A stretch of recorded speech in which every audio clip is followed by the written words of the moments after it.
Okay, happy Monday, everybody. It is the 12th of September. Can you believe that already? And it's Monday, and we're right around noon, which means it's time for our Monday update. And let's get this up and running. And I just want to say hi to anybody who tunes in, or if you're watching this later. And of course, we always value your questions. So if you want to pop them in the chat or reach out individually, we're definitely here. So just a quick introduction. I'm Jennifer Tim. I am the owner of the Welcome Home Global Group. We are a concierge real estate team powered by Keller Williams. And we are based in Southern California, and I'm also licensed in Austin, Texas. So I have some great information to share. It's been a couple of weeks since I've been on, and we will definitely go into why that has been. So our big question of today, and there are a lot of questions that I'm asked on a regular basis by those I have conversations with. And it all boils down to this, is how does the current real estate market compare to the market during the Great Recession? And we're talking about the 2008, 2009, when the real estate market crashed. Because all the questions around, is the market going to crash? Are prices going to crash? All of those are all to do with what happened during the recession. So it's really important for us to have a look at perspective, as well as look at where we are currently and kind of do that comparison to kind of get a better idea of where we are. So let's start out with the national news. And I am so excited today to be able to bring you fresh, hot off the presses, 3 weeks ago. But I went to Keller Williams Mega Camp in Austin, Texas, where Gary Keller, his top leadership team, and his economists gave us an update on what's happening. And again, it was that perspective. Like, let's truly have a look at where we are currently, where we were, and what can we learn from where we've been, and make a couple of projections, although of course nobody has a crystal ball. So we can definitely follow some trend lines, but who knows? But we can definitely see where we are currently. So this is the market update from Mega Camp. And we're going to start off with this slide. And this one is a really important one. And it's just that reminder that, you know what, COVID is still around. The reason why I have not been on and have not given updates is because when I went to Austin, Texas, I was not as careful as I should have been, and I came back with COVID, and it has not been a pleasant experience. So the numbers that are being reported, know that that's not the actual count of people who are currently or recently been infected, because I didn't consult with anybody. I took my COVID tests.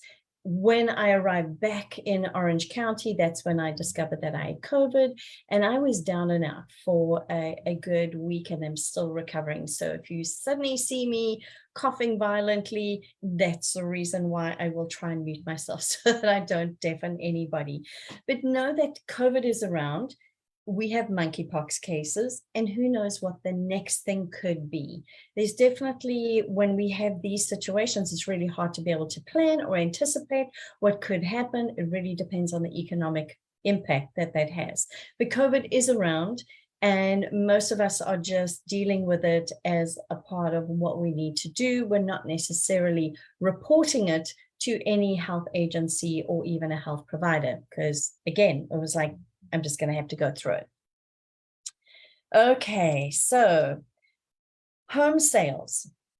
Now, I really love this slide because this gives us a really good idea of where we are currently, because we're talking about home sales are dropping, and this is a terrible thing. And yet, if you look historically, so 5.1 is in millions, is the where they are projecting that we're going to end up. Last year, we're at 6.1 million. If you take this line back and we go all the way down to the 1990s, that was 3.2 million. And yet we're projecting 5.1. So you really can't say, based on home sales, that this is an awful market, because look what's happening. Yes, in 2004, 2006, we had this huge spike in sales. But what we do tend to see is that when we have a couple of years of very high sales, then it's normally followed by a couple of years of not so good sales. And this over here, this is the 2008. This is our Great Recession that we're comparing to. That's when we saw home sales plummet. And it was primarily because of the lending market at that time, amongst other things. So we'll go into a little more detail. But we're looking pretty good if we're looking at 5.1 million in sales. So there is still real estate being transacted and at a decent level. I mean, you take 5.1 back, that's 2000, let's see, 2013, 1998, up to 2000. Looking at our home sales monthly, we have seen, and we are the teal color is 2022. So we can see there's definitely been a decline in home sales, which has had a lot to do with the increase in interest rates and the lack of inventory. And we're going to have a look at that one. So that gives you that, just that monthly little view. So this is another really interesting slide. And again, it's because we want to look at everything from a historical perspective. Most of these things follow some trend lines. We always have those extremes of, extreme highs, extreme lows. But the trend line, the long-term average of increase in prices has been at 4%. So that's that yellow line that's running up there. Our annual median home prices in thousands, this is in thousands of dollars, we're sitting a lot higher. Now, again, we've had these double-digit increases in prices. And the last time that we had double-digit increases in prices, we then saw single-digit increase in prices. So what we're not saying, and nobody, and the trend lines are not there, they're not saying that we're going to suddenly fall off the precipice and end up with extremely low prices. That is not what the trends are anticipating. None of the experts are saying that, but what we are saying is that the increase in prices, instead of seeing double digit, because we basically saw 18% last year, increase in those home values and those home prices. That has got to slow down because that is not sustainable. So instead, they're talking this year, it really depends on where you are in the country, but I think the national average that they were talking about is 12 to 15% annual increase in home prices for 2022. As I say, some markets are going to be a little less than that. Some might even be a little higher. And that all goes back to inventory, interest rates, and all those other things that we look at every single month. But it's not a bad situation that we're in, because look at where we've been and where we're going. So we need to have an adjustment there. This is another slide that I really like. This is our median home prices in thousands. And here's our interest rates. So our problem is that we're sitting over here right now. So we went up, and actually, as I say, this was a report done. I think the date on this was August 23rd that they presented this information. Excuse me. And we went up, we went down, and now we're up again. So we look at this and we kind of start panicking about what's happening with interest rates, because we enjoyed these amazing interest rates that were way down below 3%. And, I really like the way that Gary Keller, Jay Papasan, and the others who on stage put that to us. And that was really that was a true gift from the gods. That is not a normal situation for us to see. And we'll have a look at that historic perspective. But you can see where we are currently. There's a lot of volatility, and yet with everything that's happened, we may see slight decreases on home prices, but overall we keep going up and up. Inventory. This is a really important slide. So this is what's driving a lot of the current market. And we will extrapolate this in some future slides back to what everything looked like back in the Great Recession, 2008. So this represents months of inventory. So how fast things are selling, how long is it taking to really sell something? So again, we're sitting in the teal, started out in January, very low inventory.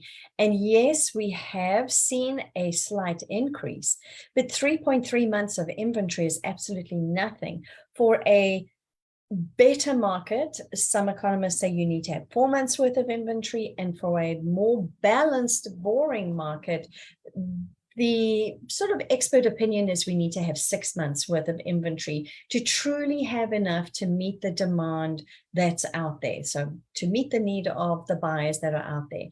And we're just not seeing that. It's just not, it's not increasing that much. And if you go back to 2020, if you think about that's, pandemic, and we were in that crazy time, we didn't even reach it during that time.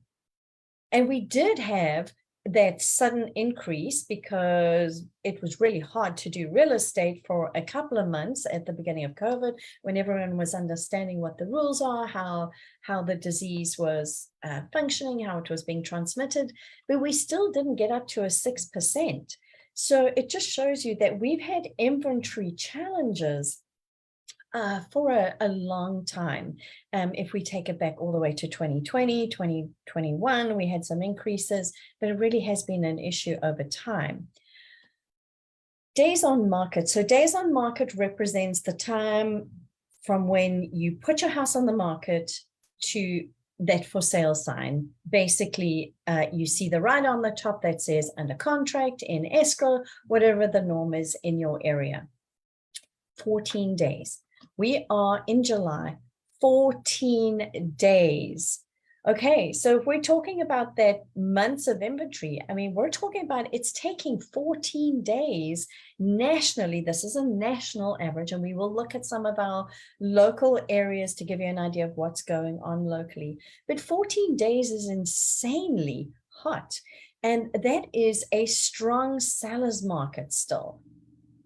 So that basically means that we've got enough demand that those properties are not going to sit on the market. So because they're selling so quickly, we're not going to see that rise in inventory unless there's something else that then creates that desire, that will for sellers. And sometimes it's a need, sometimes it's something else, where they're going to want to put their property on the market. But oh my gosh, 14 days. I was very surprised by that as a national number. It's definitely a number we're quite used to in the Southern California market. But yeah, I was very surprised to see that nationally, that's where we're sitting right now. Mortgage rates. Okay, historic perspective is everything. All right, so let's digest the slide a little bit. So let's have a look. This yellow dotted line, or yellowish orange line over here, is the historic average from 1972. I know, way back when, before some of you were even born, up until now. And it wasn't 3%. It's 7.81% for your mortgage rate. And then there's a second historic average that they took from 1990 to 21, and that was at 5.97%. So where are interest rates sitting right now? Just over 6%. I didn't include any of those slides today. I'll bring those slides back in next week. And that's because we have so much to get through this time. So when we experienced our unbelievably low rates of, below the 3%, again, that is not normal, because if you look at this chart, when have we ever had those? And I mean, we're going back all the way to 1972. Thank goodness we're not at this point. So that's like 1981, 1980, 16.63% for an interest rate. I mean, you mentioned that to any buyer today, and oh my gosh, I think they're just going to run for the hills. Now, I must tell you that, yes, the fact that we've gone from the 2.96%, and we're now sitting basically in between these two averages, historic averages over time, it has resulted in some buyers who are now no longer able, or they haven't figured out the best strategy to be able to get into the housing market. it does not mean that the buyers have gone away. We have just successfully got a family into a home in Southern California, one of our local areas, 3 weeks. They found the house. We had to do some negotiation. They compromised on some things. The sellers compromised on some things, and they're already in their home.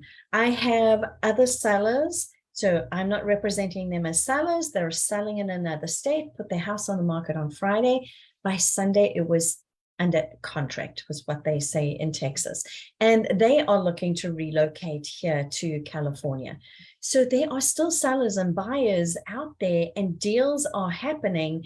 And both of those buyers are taking advantage of a mortgage. So they are there, buyers are there, they're seeing the value over time, so that latent demand is absolutely still there.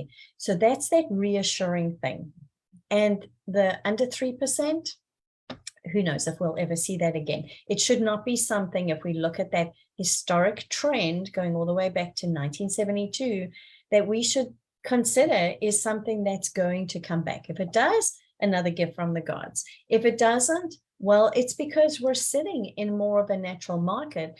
And I think the other thing, and this was it was shared with us by Jay Papasan, who said, for us to get back down to these low rates again, is probably not something to celebrate, because it's probably going to be in response to some major national or international crisis. This came as a result of COVID for us to get those low interest rates. I don't think any of us want to go through that type of experience again. The last couple of years have certainly changed the way we live and function. So hopefully we don't have that again. But great historic perspective, sink in. 16.63%, and we're sitting somewhere between that sort of 6.5, 7. Not bad, not bad. All right, so there's again, it's those dips, and just gives you a little more perspective of where we've been. January of 2015, that's when we sort of already saw some indications going into 17 and 18 that the interest rates were being raised as a way to try and stop some of the demand that was outstripping the supply out there. And then, of course, COVID hit and we hit these super low numbers, and now we're back up here. So this is just a little shorter perspective. How does the US economy factor into all of this? Of course, we know what's going on out there, and kind of just frame everything that we're talking about today. You know, the Federal Reserve may over tighten things again. There's, we still don't quite know what's happening with inflation numbers, what the Federal Reserve may choose to do. The slowing Chinese economy is something that you do need to keep in mind. And it's not just the Chinese economy specifically mentioned here, because think about how many goods that we import from China. Their economy has slowed. I do a lot of work internationally as well. And the inflation rates in other countries is definitely impacting everybody's economy right now. So that spillover is going to happen for us. We are not isolated, and the whole world is dealing with that. Escalation of global conflict and trade barriers. Again, as you know, as soon as goods and services cannot go across borders as easily, or there's conflict, as we know, what happened in Ukraine, and that then resulted in the gas prices globally going up. We never know. We don't have control over that, but those are the risks that could change everything on a dime, or heaven forbid, we have another something like COVID that really just stops everything. Okay, GDP, where are we currently? The projection is that we will end up, and this is a percentage, that we will end up as a positive 1.6, even though currently we're not there. But again, it's still a positive GDP, and this is based on what all those economists and the federal government are doing. Now, despite the fact that, and we're going to look at a couple of slides that are going to reinforce the positive. So despite the fact that we have interest rates that are still manageable, that especially if we look at that historical perspective, that we have sales that are still happening, that more people than ever before have money, they have equity, and we've had those conversations before. That's again another one of those, the differences to 2008. We have equity in our homes because of those astronomical home value increases that we've seen over time. So despite the fact that we've got that, despite the fact that there still looks like there's a positive GDP, despite the fact that gas prices have started to come down, no, they're not ideal, but I remember filling up with gas. I don't know. Well, okay, I'm really going to date myself here. But 20 something years ago, when we first came into the United States, we lived in Indiana and we could fill up, and gas prices were under $2, even $1 at one gas station. Oh my gosh. Are we going to see those again? Probably never. So again, we live so much in the past, and that's a reflection of what we're seeing with that consumer sentiment, because in America, we love our liberties. We love that we have choices. And then when things don't quite go as well as we hope, then it's kind of like the sky is falling. And we're in a situation like that where we're truly not feeling positive. And yet think about it.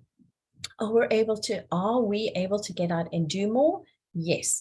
Are we able to buy more goods than we did definitely during this crazy time? Yes. Is everything as easy as it was prior to COVID? No. There's certain goods that you can't get. There's still a supply chain or a labor shortage. And we're still dealing with some of that's returning to normal.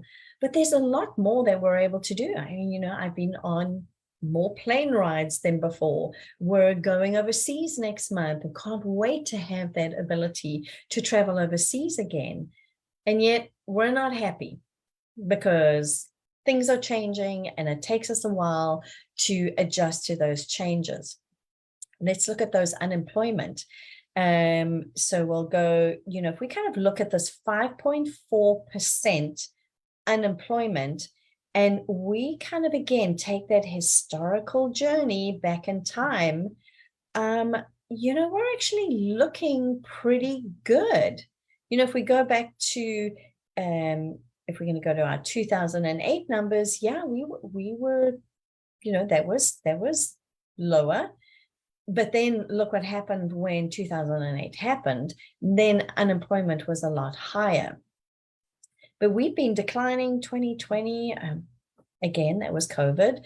So, we're not looking, it's not a bad picture for unemployment. If we take out the Great Recession, we take out COVID, and then we sort of scan across all the way back to 1990, we're not at a bad situation with unemployment. If we look at those monthly numbers, so from April 20, and then we come all the way to where we are currently, 3.5% unemployment. I mean, that's pretty good. That kind of tells you that, and I've heard this from local business chambers. I attended an economic update with at the University of California, Irvine. So we had all those academics and all their research and think tanks that they've got. And the resounding message from them is that in Southern California, we are primarily back to pre-COVID employment numbers. So people have jobs. And this is a really good one. This is the opportunities that are out there.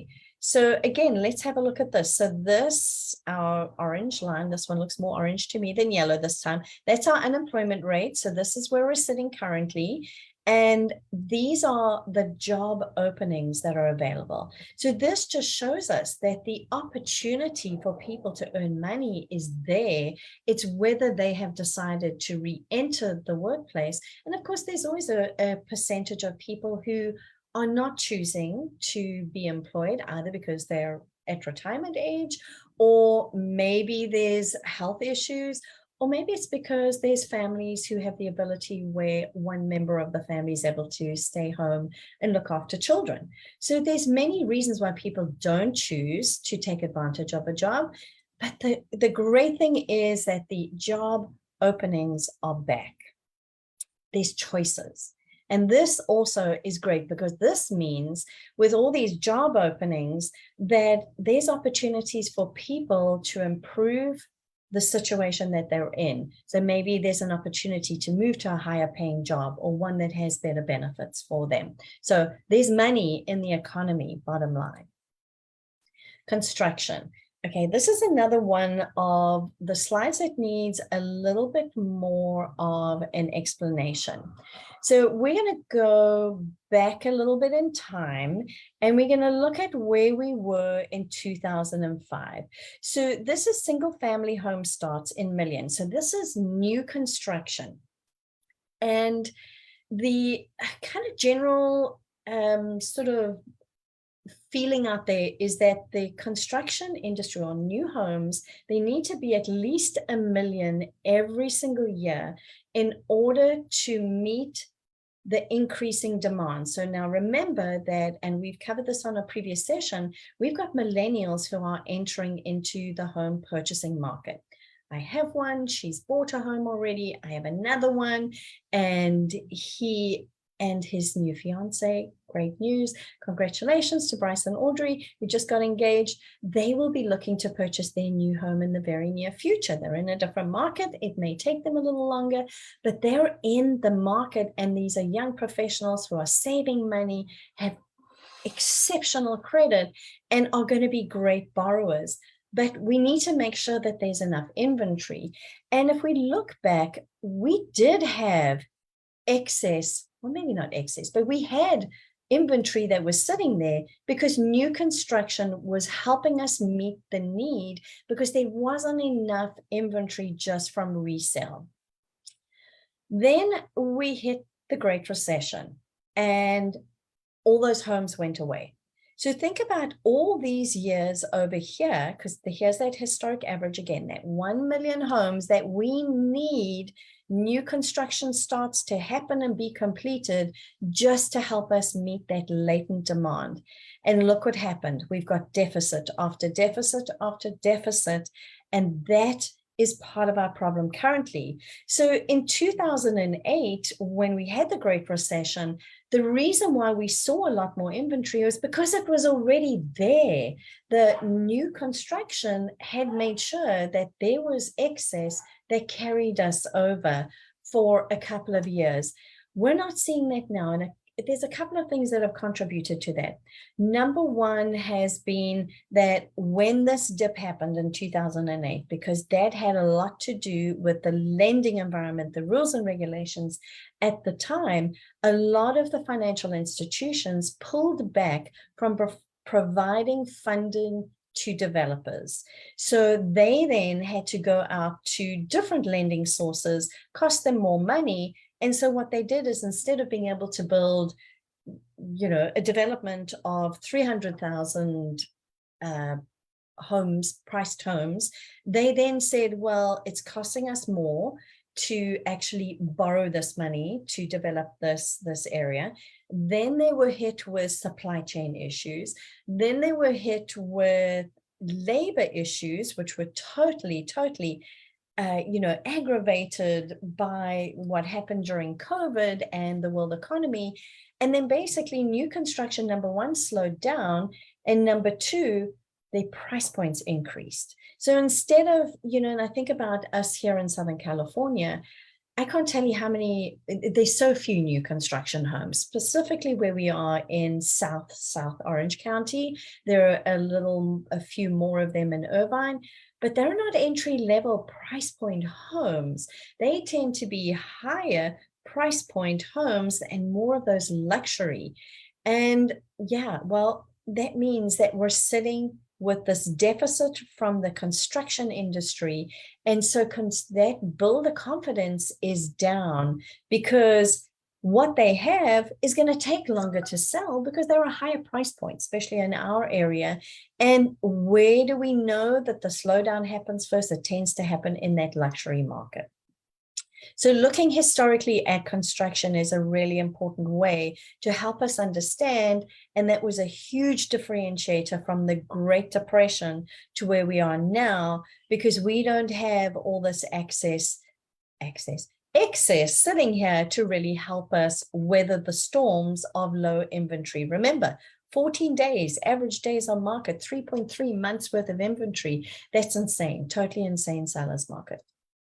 So again, going back to that builder confidence, it's down because of the interest rates and the buyer pool. And yeah, we don't know. So not sure what's going to happen on that front, but we need those entry-level new homes to come in. And the other thing, just going back to this one, and we're going to have a look at this as well. Think about new construction. You have an institutional buyer who will go in, they will meet with a developer right at the start of when they, their very first phase and those 3 model homes are up. And they're going to go into an area, and because of the construction industry having an issue with finding affordable funding to build out, typically they build out based on how many deposits, how many contracts they get signed, because very seldom are you buying an already built home in a new construction area. It's basically you're putting your name down, you're putting your money, you're signing on that bottom line, and then they build out. We have family members who are waiting for their brand new construction home in Arizona to be completed. Well, and that's been the process. It's been hurry up and wait, hurry up and wait. No, we've pushed out, because it all comes down to funding. This introduces our institutional buyers. So these are these big corporations come in, buy, and they're holding because they're renting these properties out. They have money. Cash is king, or they've got really solid financing behind them. They come in and they say, hey, listen, I know you want to build 25 homes here. Let's negotiate a deal and I'll buy all 25 homes. And what does that do? It takes them off the market for our resale market or our new entry getting into the housing market. Our millennials, our biggest pool of buyers we've ever had historically, and those homes are gone. Because again, those institutional buyers are not buying it and flipping it and putting it back on the market. They're holding it. And we'll look at what that's done to rental rates as well. So that's part of this. Is a lot of the builders are working with those institutional buyers, and that's not the best thing for them, because again, they make less money off that, but they've got more of a sense of, we're going to get a deal done and we can actually build this and move on. Affordability. So this slide is all about affordability. And again, we've been spoiled because with the increase in values and the growth that's happened with employment and salaries, etc., we dip down to, and this is a percentage of your income. So this is principal and interest. So your mortgage payment, and we haven't got insurance and those other things in there. This is principal and interest, so your basic mortgage payment as a percentage of your income. And it was all the way down to 11.6%. Well, now, of course, we're sitting at this 25%. So basically 25% of your monthly income is what you're going to expect to have to pay for your mortgage payment. And we like in America, we like having disposable income. We like that we can go on vacation, eat out, we can, hit the outlet mall, we can buy the latest shiny object that's out there, the latest phone, the latest whatever it is. And yet we don't like it when we kind of have to sort of rein it in and say, okay, well, because we don't always look at that big picture of the value of owning real estate over time. And again, if we look at this historically, going back to June of 89, 24.6%. July of '06, which was obviously before the Great Depression, 24.7. Well, part of this was that we did have excess and inventory. And during this period, that's when, you know, you had more money. But this is the reality of where we are now. So affordability is a huge factor today. And we cannot, and this again was these crazy low gift from the gods interest rates that we may never see again and should not expect to see again. It remains to be seen how this is going to factor in. But as I say, there's enough latent demand. There are buyers out there who have great credit. They've got equity. They're making good money on the sale of their home. My two buyers from Texas, both of them, their houses were listed at really good, solid market prices, and both of them received full price offers, and both of them went into escrow within days of hitting the market. So there is still a great, there's still buyers out there with all the means to be able to purchase a home and get a great mortgage and are making a move. Okay, so we talked about rents. So rents are definitely rising. And our experience locally has been for, we don't work with a lot of tenants and landlords. We tend to work with our people who have investment properties, and then we'll help them with tenants, or we're working with families who are relocating to the area, are not quite sure where they want to live, so they are choosing to rent first before they buy. The rents are scary. They're really scary out there. And for the most part, there are multiple offers. And the tenant who wins tends to have an amazing amount of reserves saved. It's kind of crazy what landlords are asking for these days, because they're looking for the safest bet. And then at the same time, those rents are sitting high, and a lot of those tenants who are winning, it's because they have great credit. They've got cash reserves, solid, amazingly solid cash reserves, and they offer more than what the landlord is asking for rent. So as a result, this rent is going up. So now let's talk about that from a point of view of owning real estate. When you take out a 30-year fixed mortgage, your monthly payment is fixed for 30 years. When you're talking about renting, I mean, this chart goes back to the year 2000. I mean, look at that increase. I mean, how much control do you have? And how many of those posts am I seeing on Facebook at the moment? My family is looking for a new rental. The landlord just increased the rent by, and there's rules and regulations about how much you can increase your rent and the notification, et cetera. But landlords know that the market value for their property, and they have an investment property because they're making money. This is not, sorry guys, it's just the reality. But when you buy real estate, that's something that you can manage. Whereas when you are renting, rather than looking at a buying option, you are at the whim of the markets, you are at the whim of the landlord, and that trend is going up. I mean, this is since 2020, I mean, think about that. That was since COVID. Look at how this has increased, and we're not seeing that come down at this point in time based on where we are with lack of inventory.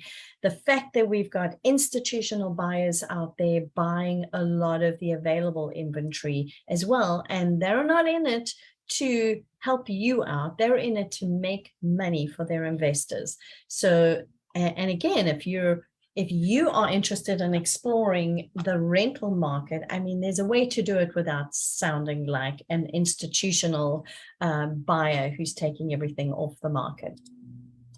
All right, and I'm not going to go into a lot of detail with this, because at least it needs a little more of an explanation. But just know, and this is, so I'll give you the very short explanation, and then in one of our newsletters coming out, and if you would like to subscribe to our newsletter, you can go to our website, welcomehomeglobal.com, shoot us a communication, or you can drop a message here. You can call me, email me, I'll give you my contact information right at the end. So basically, this was taking the average priced home in 2012, and if you sold that home, you would have, and this is assuming a 30-year fixed mortgage, you put 10% down, and you basically got 9,980 was your profit at the end of that year. If you kept reinvesting that over time, you end up at this number at the bottom. Whereas if you were renting and just kind of doing your regular investing, it's a lot less. And obviously it depends on how much you're investing, but we are going to go into a lot more detail on this one. I may do a Facebook Live or a video, and we're definitely going to explore this more in probably 2 of our newsletters. And we put those newsletters out every single Wednesday to provide as much information as we can for you. But over time, and again, if you're looking at only living somewhere for 3 years or less, maybe renting is a better option. But anything more than that, let's do the math. Let's figure out which is the best option for you. Because again, you cannot control what's happening with that, that payment that you're expected to pay as a renter, as opposed to how you can grow your wealth through ownership rather than renting. Okay, so this was the map that they shared with us, which was maybe a little reassuring for California, but this shows us the percentage of home purchases by institutional buyers in 2021. We don't have a number, obviously, for 2022, but there are some states, I mean, Texas, that one really blew me away. 28% of the home purchases, and there's a lot of new construction in Texas because they have land. We don't have a lot of that in California. 28% were institutional buyers. That's 28% of the inventory which has been taken off the market because they're not going to sell them at this point in time. Maybe in the future, once they get past that point of being able to claim depreciation, etc., but it's not happening. And look at all the states here where institutional buyers are taking inventory off the market for you and I who are looking for that resale home. So California is 9%. That was quite an interesting map to see. All right, so what's happening in Southern California? Really, really quick update. We'll do more in depth next Monday. So again, Stephen Thomas, he's a local economist. He does reports on housing. You can look him up on Facebook. He does a report. Sometimes it's Thursday, sometimes it's a Friday. Last week was Friday. He's got a big family that he works around. So this is our listing inventory year over year. We look like we were increasing when those rates went up. We saw that, and then look what's happening. We're down. So inventory is down, and now we're going into that normal fall market, and then we hit the holiday market, and then it's like, oh, nobody wants to move at that point in time. A lot of that has got to do with the fact that a lot of us are in love with our mortgage payment. We refinanced, as personally, as a family, when those rates were in that 2.8, I think, or 2.83, somewhere around there. So, we've really got to be motivated to sell at this point in time. And we do have some motivation, and so we'll have to see. But that's where we're looking for active inventory. Our demand year over year is slightly down, but it also came up. I mean, again, when those interest rates sort of hit us and we started that first little yo-yo, now we're sitting with the latent demand. So these are people, and he was doing a comparison with, the Three Little Pigs and the House of Straw and and bricks and all the other fun things. But you can see that the demand, so these are buyers because they put their money where their mouth is and they're in escrow. And I'm sorry, I've got a dog here moving around. That's up. So we have latent demand that is here. Buyers are looking. Our days on market is sitting at, so the beginning of September. So this was a presentation from last Friday, 73 days. So we are still in a seller's market. It's not an extremely hot seller's market, but we are still in a seller's market. And yeah, our days on market has kind of come down because we don't have as much inventory. And so properties are going into escrow pretty quickly. Last year it was 33 days. So not bad. But again, a little bit of a breathing room, but we're not the 14 days that are nationally, but it's also a function of the lack of inventory and because we've got higher price point homes. So just that reminder again. So we're sitting in the slight seller's market bracket of 60 to 90 days. So just specifically looking, this is Dana Point. We're still in a slight seller's market, 41 days on market. Median days, it says 56, but slight seller's market right here in Dana Point, and our median list price is almost 3.5 million. And yeah, so hot market still happening there. This is for Laguna Beach, a higher price points, also slight seller's advantage because we don't have as much inventory. Median days on market 70. San Clemente is a strong seller's market. Again, we have more choices in San Clemente, and of what's on the market, it's at 1.75 is the median list price. And these are the properties that are coming on the market right now. Median days on market is 60 days. And of course, we have San Juan Capistrano. And again, they have more choices, but the properties that are coming on the market are a little higher priced. And they do have some that have been sitting on the market a little longer, and the median days on market is 53. So this is still a great time for sellers to sell if they have a reason to sell, depending on what they want to do next. The buyers are there, and I can assure you that the buyers are there. And so it's all about that bottom line of, how do we compare to the Great Recession? We don't have as much inventory. We still have buyers. We have buyers with great credit, whereas during the Great Recession, there were buyers who were being given the ability to purchase properties, to borrow great sums of money, who were not able to physically carry that debt. We don't have that situation. We have sellers who have a lot of equity in their homes, and for the most part, providing their homes are, and we'll go to my favorite slide, providing that their homes are priced for today's market, that demand is going to be met. But we're just bottom line, we're sitting with a supply and demand issue. And so that is keeping our prices up there. And that's a national trend, and it's a trend that has been growing and increasing in severity since long before COVID. It's not a function of COVID. It's because we have increasing buyer demand and we don't have as many properties that are being built or sold to meet the needs of a growing buyer population. Again, recession doesn't always equal a housing crisis, just a reminder for that. So in 2008, absolutely. But 2020 with COVID, was not a housing crisis. We are not currently anticipating a housing crisis in 2022 or 23 because of the positives that are out there in the market, unless there's something that we don't know to expect. So sellers, again, price ahead of the market. It is so important. Condition and location is going to determine your price.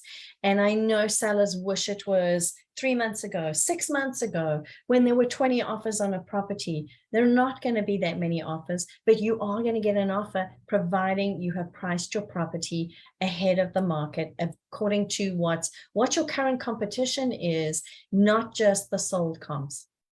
Days on market is definitely the kiss of death to getting your sales price. So don't build in that buffer thinking you can come down, because the buyers are going to move on.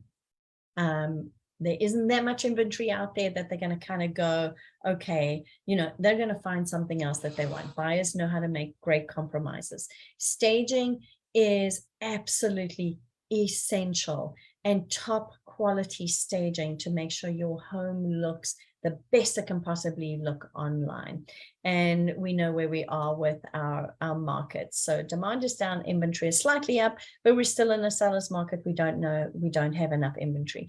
Buyers, it's all about your strategies, making sure your financial ducks are in a row, making sure that you are truly pre-approved, some online application without the underwriters like really looking at your financial situation with tax returns and employment and all those other things, what other debt you might be carrying, is so essential. And then working with somebody who can help you understand. That's how we were able to help our buyers get an offer accepted under list price, is because the seller was sitting in a market that was 3 months ago. And by showing them exactly what was happening with the current market, they were able to see that the offer we made, which was not below market, it was still at market or slightly above market, was a really good offer based on the other things. Because again, there's a lot that goes into an offer. It's not just price. So have a strategy. Either way, hire a real estate consultant. If you're a seller, we're introducing, and we've learned and trained on a program called 72 Sold, where we basically structure everything to get your property sold in 72 hours. Would love to share that with you, because you want to stand out from the crowd at this point in time. So if there's any questions, anything at all, I know this was a lot that we covered this time. We really had so much information to share with you. So please don't hesitate to reach out. We'd be so honored to sit down with you. Make sure that you are equipped with the right factual information to make the right decisions for you and your family right now or in the future. So honored to be with you, and thank goodness it's cooling down. So we will see you next week. Have a great rest of your Monday.